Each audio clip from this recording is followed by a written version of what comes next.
I'm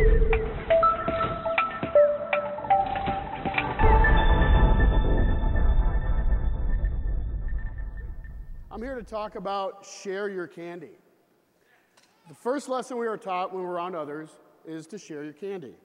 Whether it is the first time we are turned loose on a playground, the first time we can listen to shouted instructions from a parent in another room, that first Halloween candy fight with your brothers and sisters, share your candy. We certainly didn't realize it then, and you probably didn't realize it now, but share your candy was your first civics lesson. The basic ground rules for interaction with others in community spaces. Currently, we live in an era where we have minimized face-to-face interaction. We pay at the pump so it's faster and we don't have to deal with that creepy teller. We shop online so we don't have to drive to the mall, busy mall. We have used technology to speed up life so we can have more time for Twitter, shopping online, dealing with screens. In Detroit, we're working to rebuild a city that has become harsh and desolate, empty and dangerous. To rebuild, we must recreate what made cities in the first place. What makes a city is not the buildings or the borders. These are the skeleton, but the flesh and the soul and the imagination of a city is created by the people who call her home. The strength of a city is the collective energy of citizens working to live together in a defined space. In order to maximize this energy, especially in a city so devoid of density, is to create opportunities for interaction, to create opportunities for people to share their candy.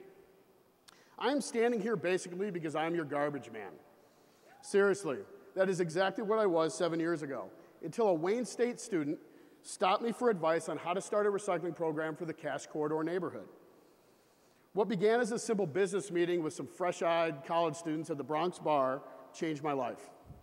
We put a dumpster next to the Bronx Bar on a Saturday and invited the community to come and recycle for free. People showed up and told their neighbors about it, and more people showed up, and people shared coffee and sandwiches and played music, and Recycle Here was born. 150,000 people have visited Recycle Here since that first Saturday. 11 million pounds of material have been recycled through our program since that first Saturday. But those numbers are insignificant to the numbers of conversations and smiles and opportunities that have been shared by the collisions of community and the energy created. The amount of love and music and art that was being shared inside Recycle Here exploded the seams of our facility and spilled out onto Holden Street. Artists were attracted to us and wanted to be a piece of that energy, and with that, the Lincoln Street Art Park was born. The incredible growth of the Lincoln Street Art Park is really what Share Your Candy is all about. A conversation at Recycle Here on a Saturday led us to the back lot of our facility, which was filled with tires and wild dogs and piles of concrete and shingles. It was as an inhospitable place as you could possibly imagine. It was Mad Max. We put up a simple sign that said, "Volunteer here Saturdays, 10 to 4, change your world." People showed up, and slowly we began cleaning up the lot. After a few weeks, we had the lot cleaned up of debris. We had to make a decision at that point. Do we put up a fence now to protect our efforts and keep people out, or do we invite people in and trust each other? We chose people and art. We put up 2 beautiful murals and 2 sculptures made from material that we had cleaned up during the cleanups. We built a community bonfire pit, and we made just 1 park rule. You can never exclude anyone from your gathering at Lincoln Street. If there is drink, share it. If there is food, offer it. This park is the community gathering spot. It's the common area of the neighborhood. You bring art, music, and love into the park, and we had a big party on Devil's Night 2001. It was a blast, and then magic happened. Art began appearing on the walls. Sculptures would pop up in the middle of the night. People would plant flowers. People would pick up the trash. The neighbors would say hello and walk their dogs and take a different route to the store. Gatherings would take place. Conversations would happen. And other projects would be born because of this energy, this collision of community. To date, there's been over 70 pieces of art placed in the park by 50 different artists. Thank you.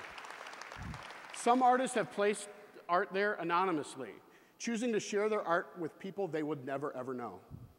Sharing their candy for people that they have yet to meet. We have all heard the phrase, if you build it, they will come. Field of Dreams, it's a good movie, it's a great line. But what we have learned through the Lincoln Street Art Park project is if they build it, they will stay. Every artist who has put up a piece in the park, every person who has watered the flowers or donated plants, every gathering that has taken place has left an impact on the park.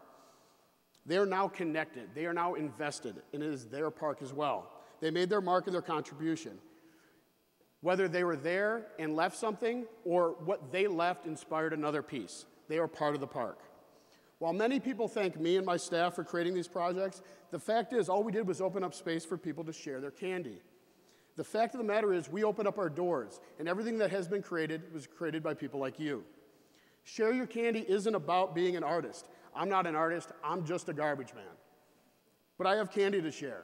Candy has many different forms and meanings, but at its core is a message that is first taught to toddlers, but should be practiced by all every day. We all have a special talent, from baking bread, to building dragons, to making people smile when they are down. Art, music, gardening, being a ninja, that is your candy. That is what you love.